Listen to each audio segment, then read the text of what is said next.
आज मेरे किचन में बन रही है लौकी से बनने वाले एक बहुत ही टेस्टी से स्नैक की रेसिपी।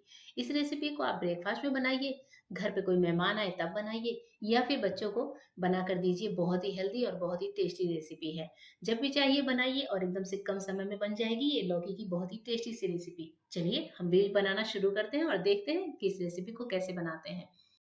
तो यहाँ पर इस रेसिपी के लिए सबसे पहले हमें चाहिए होगा बेसन। बेसन मैंने 1 कप लिया है और 1 कप बेसन हम ले लेंगे। इसके साथ ही साथ मैं ले रही हूँ 2 टेबल स्पून चावल का आटा, राइस फ्लावर जिसको बोलते हैं। अगर आपके पास राइस फ्लावर नहीं है तो आप सूजी डाल सकते हैं या फिर इसको स्किप भी कर सकते हैं।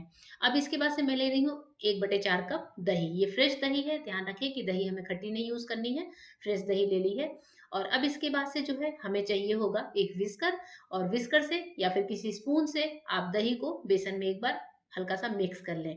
और इतनी सी दही में तो बेसन मिक्स होगा नहीं, तो हम क्या करेंगे, यहाँ पर 1 कप के लगभग पानी लेंगे। सारा पानी हमें एक साथ नहीं ऐड करना है, क्योंकि बेसन में एक साथ पानी ऐड करने से बेसन की गुठलियाँ बन जाती हैं। तो पानी हम थोड़ा-थोड़ा डालेंगे और ये मिक्सचर लिक्विड सा बनाते जाएँगे। तो यहाँ पर जैसा कि आप देख रहे हैं मैं काफ़ी धीमे-धीमे कर रही हूँ। तो धीरे-धीरे से ही जो है विस्कर से हम पानी को मिक्स करते जाएँगे बेसन के साथ और इसका एक लम्प फ्री घोल तैयार करेंगे। और ये जो बैटर तैयार होगा इसमें मैंने अभी पूरा 1 कप पानी लिया है, पर अभी मुझे ये मिक्सचर थोड़ा-सा गाढ़ा लग रहा है। मिक्सचर जब गाढ़ा लगेगा तो हम क्या करेंगे कि थोड़ा-सा पानी, लगभग 1/4 कप यानी कि कुल सवा कप पानी हम यहाँ पर यूज़ कर रहे हैं। ये मैंने 1/4 कप पानी और ऐड कर दिया है। तो कुल मैंने सवा कप पानी ऐड किया है और 1/4 कप दही ऐड किया है, यानी कि 1.5 कप का लिक्विड मिक्सचर इसमें गया है। अब यहाँ पर सारी चीज़ों को अच्छे से मिला लिया है। मिक्सचर हमारा एकदम लम्पी तैयार हो चुका है और काफ़ी जो है स्लरी सा बैटर है। अब इसके बाद से मैं ले रही हूँ हाफ टी स्पून भर के हल्दी का पाउडर, हाफ टी स्पून लाल मिर्च का पाउडर, साथ ही हम यहाँ पर टेस्ट के अकॉर्डिंग नमक भी डाल लेंगे। नमक हम थोड़ा-सा ज़्यादा लेंगे क्योंकि अभी हमें यहाँ पर लौकी भी बाद में ऐड करनी है। और इसके साथ ही साथ थोड़ा-सा काली मिर्च का पाउडर जो कि हाफ टी स्पून है। काली मिर्च के साथ ही बहुत ही थोड़ा-सा 1 चुटकी अजवाइन डाला है। अजवाइन से बहुत अच्छा फ्लेवर आता है। साथ ही बहुत थोड़ी-सी हींग, 1/6 टीस्पून बोल सकते हैं। इन सारी चीज़ों को हम यहाँ पर मिलाएँगे, लेकिन उससे पहले थोड़ी-सी हरी धनिया अगर आपके पास है, तो आप उसको डालना बिल्कुल भी मत भूलिएगा। अगर हरी धनिया नहीं है, तो आप इसको स्किप भी कर सकते हैं। अगर आपके पास पालक हो, तो आप थोड़ा-सा पालक भी यहाँ पर यूज़ कर सकते हैं। यहाँ पर हमारा ये बैटर रेडी हो चुका है। मैं आपको दिखा रही हूँ कितना बढ़िया सा स्लरी सा बैटर रेडी हो चुका है। अब हम इसे साइड रखेंगे। मैं आपको ये लौकी दिखा रही हूँ, तो एक छोटी साइज़ की लौकी यानी कि लगभग 500 ग्राम की लौकी को मैंने अच्छे से वॉश किया, पील किया और उसके बाद से इसको कद्दूकस कर लिया है। तो इस तरह से क्रश लौकी जो है आप पहले से तैयार करके रखें। तो यहाँ पर ये 500 ग्राम लौकी मैंने ली है 1 कप बेसन के साथ। अब इसके बाद ही बात मैंने लिया है कढ़ाई। कढ़ाई मैंने नॉन स्टिक ली है। कढ़ाई में डाला है 1 टेबल स्पून भर के ऑयल। ऑयल को गरम कर लिया है। अब इसमें मैं डाल रही हूँ 1 टीस्पून भर के राई का तड़का। राई आप छोटी ले सकते हैं या बड़ी वाली राई का भी यूज़ कर सकते हैं। राई के तड़कने के साथ ही साथ हम यहाँ पर डालेंगे 1 टेबल स्पून भर के तिल। तो ये जो तिल है ये व्हाइट वाली तिल है जो कि क्रंची फ्लेवर देती है। अगर आपके पास तिल नहीं है तो आप थोड़े से मूँगफली के रोस्टेड दाने भी यहाँ पर उनको क्रश करके इस जगह पे यूज़ कर सकते हैं, जो कि हमारे मिक्सचर में बहुत ही टेस्टी लगती है। तो मेरे पास तिल था तो मैंने तिल ऐड कर ली है। तिल को बहुत ज़्यादा रेड नहीं करना है, तिल को हम बहुत हल्का-सा लाइट गोल्डन करेंगे। और इसके बाद ही 4 हरी मिर्चें हैं जो मैंने यहाँ पर ले ली हैं तड़के में। साथ ही 1 टीस्पून भर के जिंजर है क्रश करी हुई। और इन दोनों को साथ में हम थोड़ा-सा फ्राई कर लेते हैं। हरी मिर्च और अदरक को फ्राई करने के बाद जो है अब टाइम आता है जब हम इसमें अपनी लौकी को ऐड करेंगे।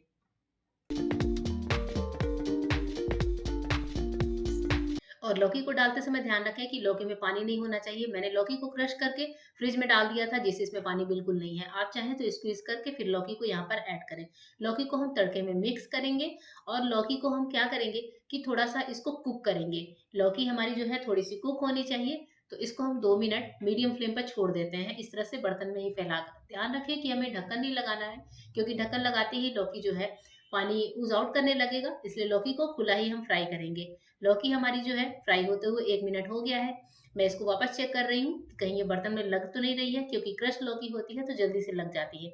अभी कुल 2 ढाई मिनट हो चुके हैं, लौकी का पानी अच्छे से एब्ज़ॉर्ब हो चुका है, लौकी का कलर भी चेंज हो चुका है। अब इस टाइम पर हम यहाँ पर जो है अपना जो बेसन का घोल है वो ऐड कर देते हैं। तो बेसन का सारा घोल एक बार में ऐड कर दें और घोल ऐड करते समय ध्यान रखना है, फ्लेम को सिम रखना है और लगातार चलाते रहना है। तो आप देख रहे हैं कि मैंने स्पून लिया है जिससे हम लगातार इस घोल को चला रहे हैं। और जो बेसन के बर्तन में थोड़ा-सा पानी हम लेंगे और उसको भी यहीं पर ऐड कर देंगे, क्योंकि जो बेसन का मिक्सचर होता है वो बर्तनों में चिपका होता है, तो उसको भी हम यहाँ पर पानी के साथ ले लेते हैं।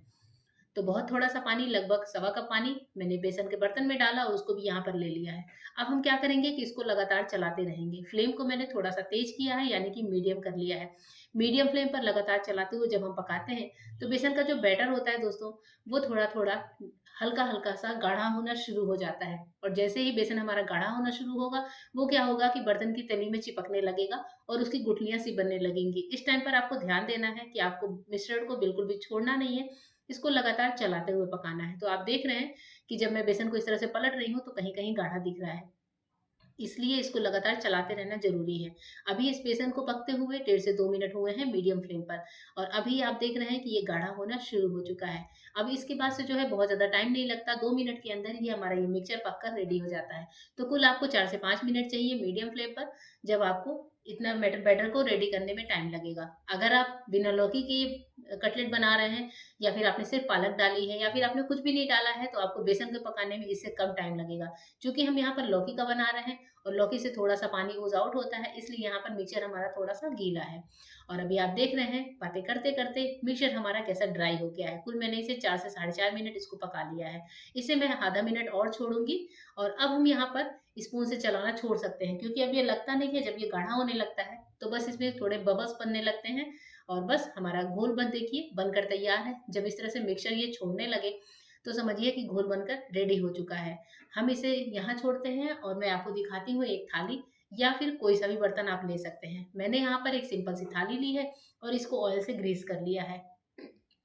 अगर आपके पास गोल थाली नहीं है, तो आप किसी केक टिन में भी इसको जमा सकते हैं, जिससे एकदम आपको परफेक्ट शेप मिलेगी हमारे मिक्सचर की, जैसा भी आपको बनाना होगा। अब मैं क्या करूँगी कि यहाँ पर जो मैंने मिक्सचर तैयार किया है, गरम-गरम में ही मैं थाली में पलट दूँगी। मैंने यहाँ पर सारा मिक्सचर पलट दिया है। देखिए, मिक्सचर काफ़ी ज़्यादा गरम है, तो हाथ से छूने की गलती नहीं करेंगे, और बस स्पून लेकर इसको टैप-टैप करके एकदम बराबर कर देंगे। तो इस तरीके से करते हैं, तो मिक्सचर काफ़ी अच्छे से सेट हो जाता है। अब टाइम है जब हम इसे 30 मिनट के लिए छोड़ देंगे। मिक्सचर बहुत हार्ड है, मतलब बहुत गर्म है, और हमारा मिक्सचर थोड़ा-सा जो है थिकनेस ज़्यादा है मिक्सचर की, तो इसे थोड़ा-सा ठंडा होने में टाइम लगा है। तो 30 से 35 मिनट में हमारा मिक्सचर ठंडा होकर रेडी हो चुका है। थाली आप देख रहे हैं एकदम कूल हो चुकी है। अब चलिए हम क्या करते हैं, इसके साइड्स की कटिंग कर लेते हैं, जिससे हमें जो है हमारी मनचाही शेप मिल सके। आप चाहें तो ऐसे में ही इसको कट कर सकते हैं, जैसे चाहे वैसे शेप दे दीजिए। और यहाँ के जो साइड्स के पार्ट हैं, मैं इनको अलग रख दूँगी, क्योंकि जब हम सर्व करते हैं किसी चीज़ को, तो फिर जो है अच्छी मनचाही शेप होती है, तो अच्छा लगता है सर्व करने में। मैं इन चारों शेप्स को अलग रख दूँगी, इनको बाद में यूज़ करूँगी, और फिर जो शेप मुझे चाहिए वो मैं आपको यहाँ पर कट करके दिखाती हूँ।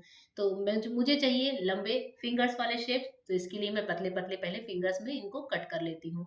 तो इस तरीके से आप जो है बर्फी शेप में काट सकते हैं। अगर आपके पास कुकी कटर है, तो आप गोल शेप भी काट सकते हैं। जैसे चाहें आप चौकोर भी कट कर सकते हैं। तो चलिए हम इसकी पहले कटिंग कर लेते हैं।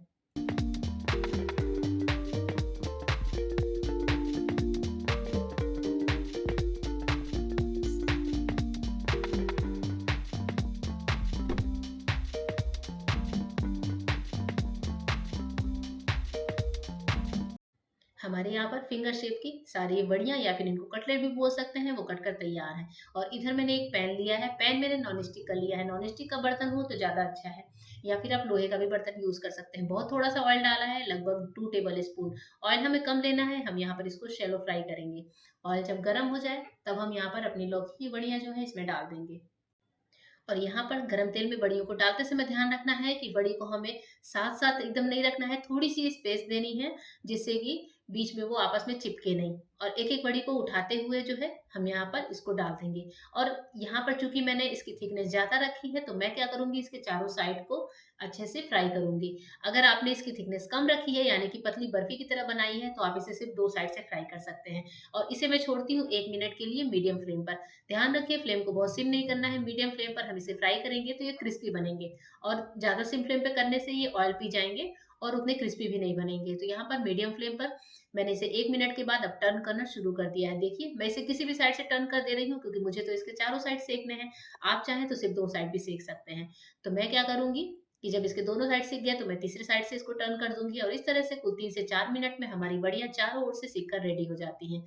और बस देखिए ये कितने टेम्प्टिंग लग रहा है ना, एकदम क्रिस्पी से, बहुत ही टेस्टी से। तब तक आप इतनी देर में हरी चटनी की प्रिपरेशन कर सकते हैं, हरी चटनी से खा सकते हैं, या फिर सॉस के साथ खा सकते हैं। लीजिए हमारी बढ़िया क्रिस्प रेडी होकर, फ्राई होकर रेडी हो चुकी हैं। इसे निकालने के लिए मैं यहाँ पर चिमटे का यूज़ कर रही हूँ, जिससे एक्स्ट्रा ऑयल जो है वो हम यहाँ पर स्क्वीज़ कर सकें।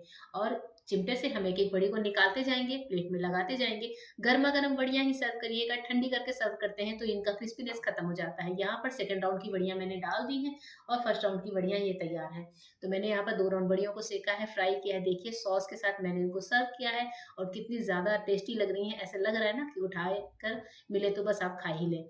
बहुत ही टेस्टी लगते हैं दोस्तों, ये बच्चों को भी पसंद आते हैं, बड़ों को भी पसंद आते हैं। ऊपर से क्रिस्पी होते हैं, अंदर से एकदम सॉफ्ट होते हैं, खाने में टेस्टी और बनाने में भी बहुत आसान।